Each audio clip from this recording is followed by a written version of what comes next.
We're now going to solve a rational inequality. The inequality we'll solve is x minus 5 over x plus 3 is less than 0. I'm going to be looking for two types of numbers. I'm going to be looking first of all for numbers x that make the related equation, which is simply replacing the less than sign with equals sign, to make this true. That will be one type of number that will define some intervals that I'll look at. And the other type of number is anywhere where this is undefined. So that'll be the second kind of number I'm looking for.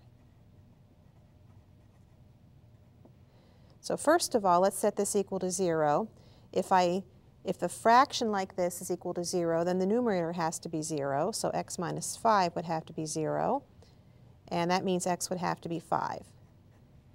So 5 is going to be one number that will break a number line into intervals.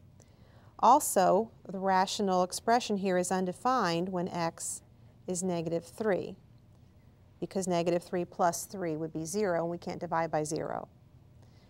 So these two numbers, 5 and negative 3, will be used to divide the number line into three intervals. And I sketch a number line, label the points negative 3 and 5, and I'm going to label the intervals on there A, B, and C. Now by finding those particular points, all the numbers in interval A will either make that inequality true or all of them will make it false. The same for B and the same for C. So I can just test one number in each interval, and that way I can determine whether that interval is part of the solution set or not. The rational inequality I was looking at was x minus 5 over x plus 3 is less than 0. So I'll start with interval A, and I'm going to choose a number in interval A. I can choose any number. I'm going to choose negative 4. So I'll test negative 4. I'll do that by substituting in here. Negative 4 minus 5 is negative 9. Negative 4 plus 3 is negative 1.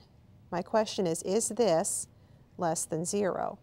Well, I'm asking myself, is 9 less than 0? Well, no, it's not.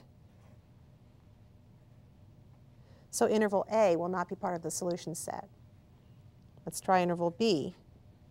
I'm going to test 0, because that is a convenient choice of a number inside interval B. 0 minus 5 is negative 5. 0 plus 3 is 3.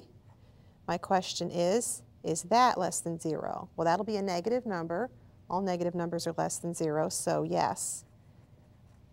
This number is a solution, so the entire set, the entire interval B will be part of the solution set. I have one more interval to check, and I choose a point in the interval C, and I'm going to choose 6. And so I substitute 6 for x. 6 minus 5 is 1. 6 plus 3 is 9. I ask myself, is 1/9 less than 0? And it's not. So only interval B is part of the solution set.